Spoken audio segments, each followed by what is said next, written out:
네, 지난밤 뉴욕 증시 같은 경우는 파월 연준 의장이 시장 개입 의사가 없음을 밝히면서 충격을 받았습니다. 여기에 엔비디아의 대중국 수출 규제 강화로 엔비디아를 비롯한 반도체주들이 또 하락을 하면서 나스닥 지수도 크게 빠졌습니다. 네, 미증시 하락에도 불구하고 오늘 우리 시장 선박에 나서주면서 양대 지수 빨간불 켜내주고 있습니다. 시장을 움직이는 다양한 이슈 점검해 보도록 하겠습니다. 김한진 이코노미스트 모셨습니다. 어서 오세요. 반갑습니다. 네, 안녕하세요. 반갑습니다. 박사님, 한국은행 금통위 오늘 금리 동결 결정을 내렸습니다. 시장에서는 예상을 하긴 했었는데 동결 배경을 뭐라고 보십니까?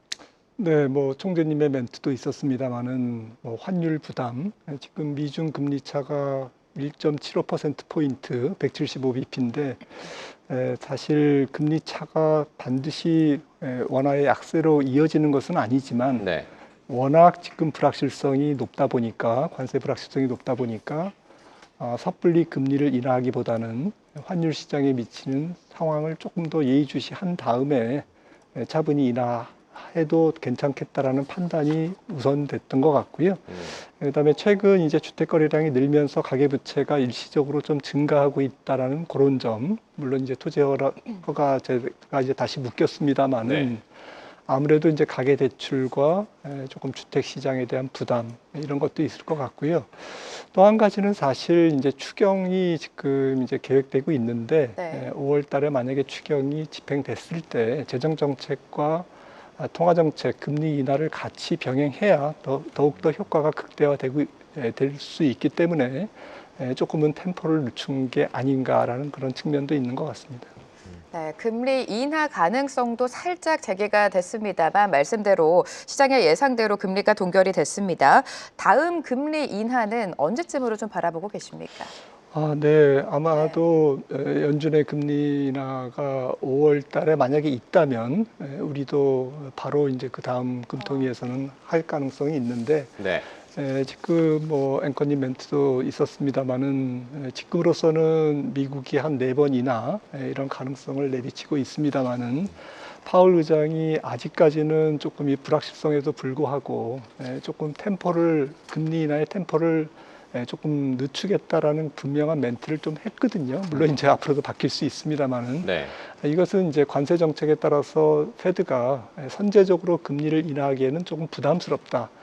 그리고 통상 이론적으로 이러한 공급 측면의 인플레이션, 그러니까 수입 물가가 상승함으로써 관세로 인한 수입 물가 상승으로 통화 정책을 금리를 인하하는 효과는 금리 인하의 경기 부양 효과는 제한적이다라고 하는 이론적인 배경이 있습니다. 그래서 수요가 부진하다든지 또 민간의 유동성을 공급함으로써 경제가 안정되는 그러한 측면보다는 지금으로서는 연준은 조금 더 관세 정책을 확인하고 금리 인하를 하기 때문에 한국은행으로서도 사실 연준과 템포를 같이 페이스를 맞출 수밖에 없다라는 측면이 있는 거죠. 그래서 올해 한국은행이 금리를 인하한다면 미국이 3번 인하할 때 한국은 2번 정도 인하하지 않을까 싶어서 저는 최종 금리는 2.25%까지 내려갈 것으로 봅니다. 네. 연준과 마찬가지로 한국은행도 관세 영향을 보고 갈 것이다. 관련해서 오늘 한국은행의 금리 인하 시사가 나올지도 한번 봐야겠는데요. 지금 이창용 한국은행 총재가 기자간담회를 열고 있는데요. 지금 현장 연결하고 오시겠습니다. 상당폭 둔화될 것으로 예상되고 미국 이외의 국가들도 수출이 둔화되면서 성장 흐름이 약화될 것으로 보입니다. 다만 유로 지역에서는 국방비를 중심으로 한 재정 확대 기조가 중국에서는 소비 진작, 첨단 산업 육성 등을 위한 경기 부양책이 그 영향을 일부 완화될 전망입니다. 주요국의 인플레이션 상황과 관련한 불확실성도 높아졌습니다. 미국은 경기 둔화에도 관세 부과 영향으로 물가의 상승 압력이 높아질 것으로 예상되며 이에 따라 연준은 시장 기대와 달리 향후 금리 인하 속도에 대해 신중한 입장을 견지하고 있습니다. 반면 유로 지역에서는 대응 관세 등이 물가 상방 압력으로 작용하겠지만 수요 압력이 약화되면서 대체로 물가 상승률의 둔화 추세가 이어질 것으로 예상됩니다.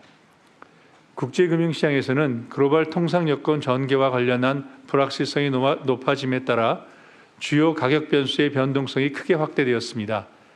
주요국 주가는 글로벌 경기 침체 우려가 확산되면서 큰 폭 하락하였다가 사과 관세 유예 및 협상 기대감으로 일부 반등하였습니다.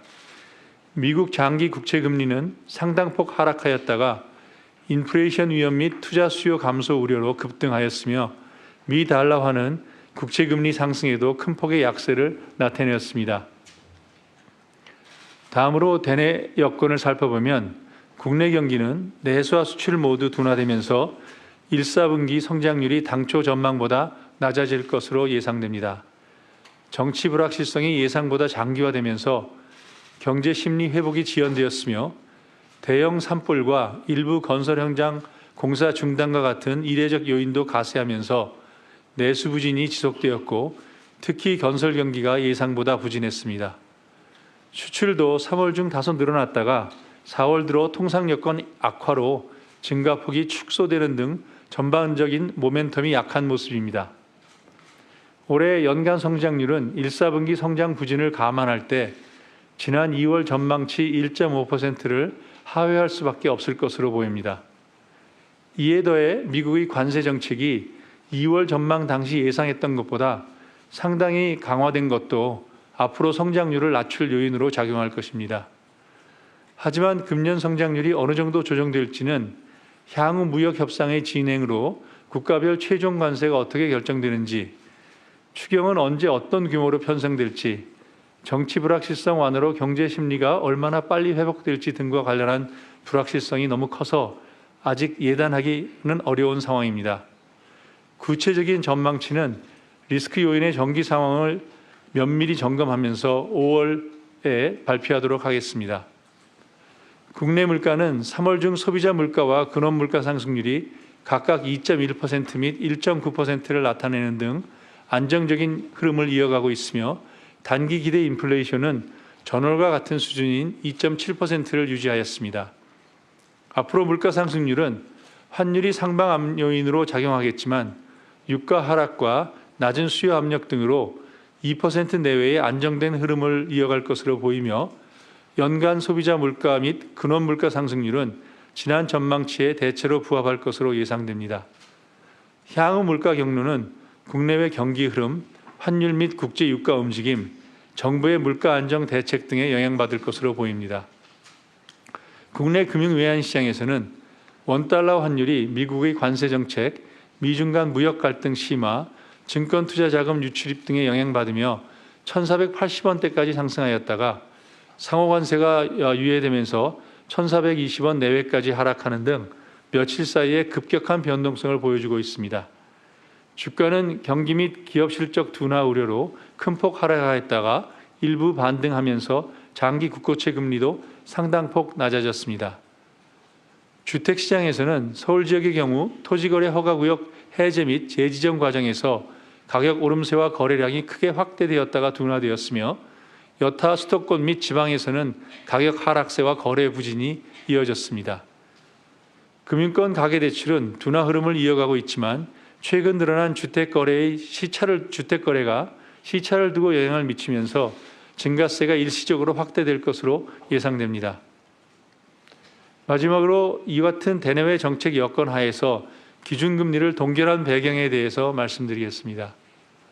오늘 금융통화위원회는 물가가 안정된 흐름을 이어가는 가운데 1, 4분기의 경기 부진, 글로벌 통상 여건 악화로 성장의 하방 위험이 커졌지만 미국 관세 정책 변화 및 무역 협상 전개, 정부의 경기 부양책 추진 등에 따른 전망 경로의 불확실성이 큰 것으로 판단되고 환율의 높은 변동성 및 가계대출 흐름을 좀 더 살펴볼 필요가 있는 만큼 현재의 기준금리 수준을 유지하면서 대내외 여건 변화를 점검해 나가는 것이 적절하다고 판단하였습니다. 이 결정에 대해 신성한 의원은 기준금리를 25bp 인하하는 것이 바람직하다는 소수 의견을 나타내셨습니다. 결정 배경을 좀 더 설명해 드리면 무엇보다도 지난 2월 통방 이후 정책 여건 중에서 가장 큰 변화는 통상 여건이 크게 악화된 것인데 이에 관해 향후 전개 과정에 관해서는 불확실성이 전례 없이 커진 것이 사실입니다. 네, 이창용 한국은행 총재 모두 발언을 듣고 오셨는데요. 오늘 한국은행 기준금리를 연 2.75%로 동결을 했지만 하방 위험이 커졌지만 불확실성이 또 크다. 신성환 위원이 인하 소수 의견을 냈다는 점도 확인을 하고 오셨습니다. 박사님, 향후 뭐 금리 인하 시사했다라고 봐야 될까요? 네, 지금 뭐 비록 오늘 금통위에서 유보적인 입장을 표했습니다마는 네. 한국은행은 앞으로 경기 부양에 대해서 적극 나설 필요가 있을 것 같고요. 총재님의 멘트 중에 1.5% 성장 올해 조금 안 될 수도 있다라는 것은 굉장히 큰 의미를 함축하고 있다라고 생각을 합니다. 우리나라 같은 경우에는 특히 내수 부진이 구조적이기 때문에 이러한 부분에서 또 굉장히 좀 내수 부양의 필요성이 있고요. 특히 우리나라의 아킬레스건인 자영업자, 네. 또 취약계층, 또 다중채무자 이런 부분에서 금융시장의 교란 효과가 영향이 있을 수 있기 때문에 이러한 저성장 중금리 상황에서는 상당히 금융 안정성이 훼손될 수가 있습니다. 이런 측면에서 금리 인하의 필요성을 사실상 조금 어느 정도는 무게 있게 발표했다고 생각을 합니다. 네, 동결은 했지만 앞으로 금리를 더 내릴 수 있다는 점을 시사를 했고요. 앞서 뭐 말씀해 주셨지만 정치권에서는 지금 추경 논의가 계속되고 있고 뭐 10조에서 12조 원 추경 정부안이 지금 뭐 나오기도 했고요. 추경으로의 그 성장률 제고 효과는 어느 정도로 예상하십니까? 네, 지금 정부에서 갖고 있는 보관 한 10조 원 정도의 추경이면 한 0.12%포인트 성장률을 제고할 수 있다라고 지금 분석되고 있습니다. 네. 각 연구기관에서. 하지만 이제 이런 부분들이 좀 불확실하고요. 사실 수치적으로도 10조에 0.1이면 서로 한 40조를 투자했다고 해도 추경을 했다고 해도 그 효과가 조금 그렇게 크지는 않는 거죠. 네. 그리고 지금 잘 아시다시피 재정 정책의 경기 부양 효과, 즉 재정 승수가 그렇게 높지 않습니다. 0.6에서 0.7. 그러니까 100원을 지출하면 한 60원 정도밖에는 경기 부양에 효과가 없다라는 것인데요. 그러한 측면에서 과연 좀 구축 효과도 있고요. 정부가 지출을 많이 하다 보면 민간이 사용할 자원을 잡아먹음으로 인해서 네. 전체적으로 경기 부양 효과가 반감되는 그러한 영향이 있기 때문에 사실 국가 부채를 어느 정도 적자 국채를 억제하는 수준에서 적정한 최적 규모의 추경이 얼마냐라는 부분에 대해서는 상당히 조금 논의가 있습니다. 제가 볼 때는 한 15조가 넘으면 네. 조금 그 긍정적인 효과보다는 추경으로 인한 부정적인 효과가 같이 발생하기 때문에 아마도 최종 결정은 10조에서 15조 사이, 한 12.3조 정도에서 결정되지 않을까 싶습니다. 12, 3조 정도로 예상하고 계십니다. 이번 추경에서는 특히나 반도체랑 AI에 대한 대규모 지원이 나왔습니다. 2027년까지 반도체 분야 투자 규모를 26조에서 33조 원으로 대폭 늘렸는데 반도체 기업에게 어떤 영향을 줄까요? 당연히 긍정적인 영향이 있겠죠. 지금 전 세계 산업 정책의 흐름은 국가가 나서서 이 4차 산업 경쟁에서 굉장히 큰 무게감 있게 국가가 역할을 수행한다라는 것이거든요. 네. 심지어는 뭐 미국도 재정 적자, 무역 적자국인 미국조차도 상당히 공격적으로 첨단 산업, 반도체 AI 쪽에 국가가 투자를 앞서 나가고 있습니다. 그런 측면에서 중국은 말할 것도 없고요. 그런 측면에서 한국도 사실은 추경 문제가 아니고 이것은 이제 재정 지출을 어떻게 첨단 산업에 조금 먹거리에 혹은 경쟁력에 혹은 이러한 그 불황의 탈피에 조금 레버리지로 쓸 것이냐라는 부분은 굉장히 많은 연구가 필요하고 또 실제로 집행이 될 필요가 있습니다. 지금 뭐 용인 클러스터 반도체 단지라든지 또 국가가 펀드를 만들어서 산업기금을 만들어서 AI 쪽에 투자를 좀 앞장서는 이제 그러한 정책적 결단이 좀 필요한 것 같고요. 아마도 우리나라 올해의 산업 정책의 초점은 뭐 새 정부가 출범하면서 좀 재정 지출에서 얼만큼 첨단 산업에 좀 효과적인 투자를 하느냐라는 부분으로 좀 귀결될 수 있기 때문에 관련된 호재가 계속 정부발 호재가 저는 나올 것이라고 생각을 합니다. 네, 반도체 기업에게 당연히 좀 긍정적인 효과를 가져다 줄 것이다라고 말씀해 주셨는데 지금 실적 시즌에 돌입을 했습니다. 코스피 영업이익 전망치는 소폭 상향되고 있는데 여전히 관세라는 불확실성이 시장을 짓누르고 있습니다만 이렇게 상향됐다는 점은 우리가 또 긍정적으로 해석해도 되지 않겠습니까, 박사님? 네, 살짝 네. 상향되긴 했습니다만은 사실은 아직까지는 좀 오락가락합니다. 부족하다. 네, 네. 오락가락하고요. 또 큰 추세를 보면 한 1년 전, 뭐 내지는 뭐 한 6개월 전에 비해서 지금 올해 코스피 영업이익 전망치가 계속 하향 조정되고 있습니다. 15%에서 10%, 지금은 5, 6%로 증가율이 조금 하향 수정되고 있습니다. 그 얘기는 소위 어닝 리비전, 굉장히 센티먼트가 그렇게 썩 좋지는 않다라는 것이고요. 지금의 센티먼트조차도 어닝 증가율의 예측치조차도 지금 관세 정책의 불확실성에 상당히 그 안개 속에 있기 때문에 사실 믿을 수가 없는 투자자 네. 입장에서는 그거 맞아? 그거 실제로 코스피 증가하는 거 맞아? 이런 부분에서 굉장히 조금 고개를 갸우뚱하는 그런 불확실성이 여전히 있기 때문에 이것이 조금 더 좀 명확화가 될 때까지는 네. 시장은 투자 심리를 끌어올리기에는 기업이익 측면에서는 조금 재료가 좀 부족하다라고 저는 냉정하게 그렇게 생각을 할 수가 있을 것 같고요. 네. 어차피 코스피 영업이익은 70%가 글로벌 경기에 연동돼 있기 때문에 수출 여건, 관세 정책으로 인한 우리나라의 교역 환경이 조금 결정적이 될 거기 때문에 다음 주 한미 관세 협상 뭐 한 번에 끝날지 어떨지는 모르겠습니다만은 이 관세 협상의 결과가 코스피 영업이익을 다시 한번 재예측하는데 가늠자가 될 것으로 생각을 합니다. 네, 지금 환율 같은 경우는 1,420원 수준. 뭐 그 최근 뭐 좀 그래도 많이 내려온 상황이기는 하고 그럼에도 이제 외국인들 같은 경우는 한국 증시에 대한 매도를 이어가고 있고요.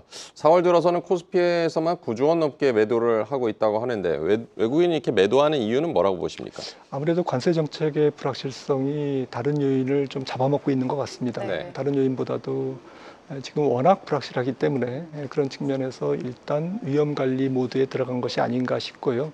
한국 시장이 굳이 밸류에이션이 높고 또 앞으로 한국 경제가 굉장히 나쁘기 때문에 한국 경제를 핀셋 전략으로 꼽아서 콕 집어서 매도한다기보다는 전체적으로 글로벌 자금도 현금 비중을 높이고 안전자산 비중을 높이는 그러한 차원에서 유동성이 확보될 수 있는 한국 시장에서 조금 일단은 돈을 챙기는 것이 아닌가, 현금을 확보하는 것이 아닌가 그러한 측면이고요. 또 환율 시장에서도 앞으로 달러가 지금 최근에 좀 약세를 보이고는 있습니다만은 네. 좀 추세가 불확실하기 때문에 원 달러의 조금 방향성에 조금 더 좀 이렇게 투명성이 방향성이 좀 보일 때까지는 외국인들은 좀 유보적인 입장, 살짝 매도 위에 스탠스를 계속 취하지 않을까 이렇게 예상을 하고 있습니다. 네, 여전히 미국과 중국의 불확실성은 커져가고 있습니다. 중국을 상대로 트럼프의 공세 수위는 계속해서 관세 수위는 높아지고 있는데 오히려 중국은 좀 덤덤한 입장을 고수하고 있는 것 같습니다. 이런 가운데 중국 정부가 자국 항공사들에게 미국 보잉사 항공기 인도를 중단해야 된다 이런 보도도 나오긴 했는데 앞으로 이 관세 전쟁 어디까지 갈 거라고 보십니까? 일단 뭐 지금까지 나온 네. 뭐 관세 정책에서도 우리가 힌트를 많이 얻고 있습니다만 네. 이번 관세 정책의 주요 목적은 뭐 관세 수입도 있고 또 미국의 공장 지으라는 압박도 있지만 중국에 대한 견제, 제재가 가장 큰 미국의 관세 정책의 목표라는 것이 지금 드러났고요. 그런 측면에서 미중 간 관세 협정은 다른 나라보다 훨씬 늦게 체결이 될 거다라고 생각을 합니다. 지금 현재 145% 관세율은 말이 안 되는 관세율이고 네. 무역을 하지 말자는 관세율이지만 궁극적으로는 저는 50% 이하로 미국이 원래 조금 타겟팅하고 있는 대중 관세율은 50% 정도라고 생각을 하고 있거든요. 현재 20%에서 네. 그 정도로 생각한다면 앞으로 이제 관세율을 절반으로 깎아야 되는데 네. 그 과정, 그 시기는 다른 나라의 관세율 협정이 다 이루어진 다음에 아마 해를 넘길 가능성도 배제할 수 없고 또 일부 조금 관세율을 깎아 내려간다고 하더라도 하반기부터 깎아 내린다고 협정이 이루어진다고 하더라도 상당히 복잡하게 진행될 가능성이 높습니다. 주고받을 수 있는 여러 가지 옵션들이 너무 많기 때문에 또 예외 그 과정에서 전문가들도 헷갈리는 예외 규정, 예외 옵션들이 굉장히 많기 때문에 아마 투자자들이 혼돈 속에 빠지지 않을까 싶습니다. 최종 관세율을 50%대로 전망하고 계신데 간밤에 미증시 특히 나스닥이 크게 급락이 나왔던 이유가 엔비디아 H20 칩 수출 규제에 또 미국이 나섰습니다. 미증시의 하락 계속해서 커지고 있는데 우리 시장 반도체 기업에게 또 타격이 있을 것 같아요, 박사님. 네, 고사양이 아니고 저사양임에도 불구하고 그것조차도 안 된다라는 것은 얼마나 지금 중국의 AI 기술이나 관련 기술이 지금 발전하고 있는지에 대한 반증이기도 하고요.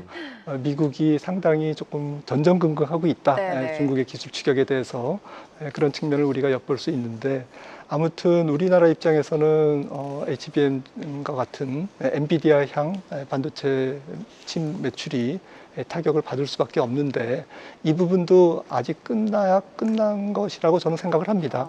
그러니까 앞으로 굉장히 또 반전이 또 있을 것이다라고 저는 좀 기대를 하고 있는 게 네. 액면 그대로 엔비디아가 수출이 10% 이상 줄도록 미국 정부가 그렇게 허용을 하겠느냐라는 것이죠. 그런 측면에서 아마도 물밑으로는 또 엔비디아도 미국 정부랑 협상을 하고 또 중국도 미국이랑 협상을 해서 뭔가 예외 규정이 만들어지지 않을까라는 막연한 기대감도 좀 있습니다. 네. 워낙 지금 관세 품목별로도 복잡하게 돌아가고 있기 때문에 정리가 쉽지 않은 상황이기도 하고요. EU와의 그 관세 협상도 지금 별다른 진전은 보이지 못하고 있고 22회 통화정책회의가 이제 열리는데 우리 시간으로 오늘 밤 결과가 나올 것 같고요. 22회 통화정책은 어떻게 전망하십니까? 네, 22는 금리를 인하하는 것이 지금 중론이죠. 그래서 22는 아무래도 조금 물가가 지금 2.1% CPI가 잡혀 있기 때문에 네. 그 반면에 지금 관세 정책을 유로존도 피할 수 없고 그 피해를 그런 상태에서 물가는 안정되어 있고 관세 정책의 불확실성은 점증되고 있고 또 유로존의 전체적인 경제는 미국보다는 훨씬 더 지금 어렵기 때문에 아마도 한 2차례, 3차례 정도는 추가로 ECB가 금리를 인하하지 않을까 싶고 이번 주에 인하하지 않을 이유가 없는 그런 22의 입장이라고 생각을 합니다. 네, 관세 협상이 사실 지속되면 지속될수록 미국에게도 이익보다는 경기 침체에 대한 우려가 커지고 있습니다. 어제 또 미국 소매 판매가 발표가 됐었는데 박사님은 어떻게 해석하셨습니까? 네. 네. 좀 저는 인상 깊게 본 게 레스토랑 바 매출 네. 그러니까 경기와 소비자의 심리를 굉장히 단적으로 볼 수 있는 그 부분이 0.5% 증가했다라는 것이 아직 미국 소비자들은 쓸 돈이 남아 있구나. 네. 지금 실업자 한 명당 빈 일자리가 1.1개인데 아직까지는 해고율이 제어되어 있고 낮고 그리고 취업률은 어느 정도 유지되고 있기 때문에 네. 지갑을 심리적으로는 앞으로 관세 전쟁이 우리의 소비나 고용을 위축시킬 거야라고 하면서 소프트 데이터는 나쁘지만 실제로 씀씀이는 그대로다라는 것이 이제 여실히 드러났고 특히 휘발유라든지 자동차 또 건자재라든지 이런 그 변동성이 높은 것을 제외한 컨트롤 그룹이라고 있습니다. 컨트롤 그룹 핵심 소매 매출이죠. 핵심 소매 매출이 0.5%. 그리고 2월달 지난달 소매 매출도 지지난달 소매 매출도 상향 조정됐어요. 네. 1.0에서 1.3%로 상향 조정됐거든요. 그런 일련의 조금 데이터를 보면서 1분기 GDP는 나쁘지 않게 나오겠구나라는 것이고 문제는 이제 지나간 데이터라는 것이 문제죠. 네. 그래서 2분기부터는 아무래도 1분기 GDP를 피크로 해서 올해 4분기 중에서 가장 높은 GDP가 1분기에 찍히는 것은 그래도 위안거리지 않나 이렇게 네. 생각을 합니다. 네, 1분기 미국의 성장률이 나쁘지 않게 나올 수도 있다라고 봐주셨는데요. 파월 의장 같은 경우는 트럼프 대통령의 그 관세가 예상보다 높다. 그래서 경제에 심각한 타격을 줄 수 있다라는 우려도 지난밤에 했는데요. 물론 이제 관세 영향을 아직 파악하기 어렵다는 말씀도 해주셨지만 미국의 경기 침체 우려는 지금 과도하다고 보시는 겁니까? 저는 미국의 경기 침체의 정의는 조금 애매합니다만은 네. 성장률로 말씀드리면 올해 GDP가 작년 2.8%였는데 연간 네. 올해 전체적인 미국 경제 성장률은 0.7% 미만일 것이다. 0.7% 성장을 그러니까 작년보다 2%포인트가 낮은 거의 거시적으로 충격적인 성장률이 나올 것 같은데 네. 이것마저도 무역 관세 협상이 90일 내에 어느 정도는 마무리된다라는 전제하에서 그 정도로 낮은 성장률이 예상되기 때문에 사실은 경기 침체급이다라고 생각을 합니다. 네. 그래서 꼭 침체라고 정의를 할 수는 없겠지만 경기가 상당히 위축되고 둔화되는 것은 분명하다라는 것이고요. 파월 의장도 이 부분을 충분히 알고 있을 겁니다. 그래서 어제 발언을 보면 뭐 여러 가지 약간 매파적인 발언을 했습니다만은 그래도 약간 숨은 그림 찾기랄까 네. 숨은 그 행간에 숨은 것들을 조금 찾아본다면 파월 의장도 불확실성 자체가 굉장히 크고 이 불확실성으로 인해서 가계 활동과 가계 소비 활동과 기업의 활동이 굉장히 위축될 수 있다라고 분명히 얘기했습니다. 네. 이 얘기는 지금 금리를 예상하는 것은 자기 입으로 지금 확언할 수는 없지만 관세 전쟁이 지금 진행되는 과정에서 미국 경기가 굉장히 위축될 것은 분명해 보이기 때문에 연준도 일단은 방아쇠를 당길 준비는 금리 인하의 방아쇠를 당길 준비는 하고 있습니다라고 표현했다라고 생각을 합니다. 자, 이렇게 미국 경기 둔화에 대한 우려가 지속되고 있고요. 국채 금리도 변동성을 키우면서 최근 금값이 계속해서 오르고 있습니다. 금융시장을 고려해 봤을 때 2분기 자산 배분 전략을 우리가 어떻게 가져가면 좋을까요? 네, 아무래도 올해는 뭐 조금 자산을 지키는 쪽에 초점을 더 두는 네. 게 좋지 않을까. 그래서 조금 금과 아직까지 금 굉장히 올해도 많이 올랐습니다만은 좀 긴 흐름에서는 금 보유 비중을 어느 정도는 가져가시는 걸 좀 권유드리고요. 금뿐만 아니라 현금 비중, 또 주식도 조금 성장주보다는 안정 성장주, 또 방어주, 또 핵심 좀 실적주 중심으로 밸류에이션이 차분한 종목으로 조금 제한적으로 가져가면서 대응을 하시는 게 좋을 것 같고, 앞서 ECB 말씀을 하셨습니다만은 미국 국채 금리보다는 오히려 유럽 국채가 조금 투자하기에 조금 편하다라는 좀 측면도 좀 말씀드리고 싶습니다. 네, 금이나 현금, 주식 같은 경우는 방어주나 실적주 위주로 차분한 종목 위주로 가야 된다. 유럽 국채가 좀 접근하기 좋다라고도 조언을 해주셨습니다. 오늘 김한진 이코노미스트와 함께했습니다. 고맙습니다. 고맙습니다. 계속해서 다양한 경제 이슈를 알고 싶다면 구독과 좋아요, 알림 설정 부탁드립니다. AI 캐스터 권미정이었습니다.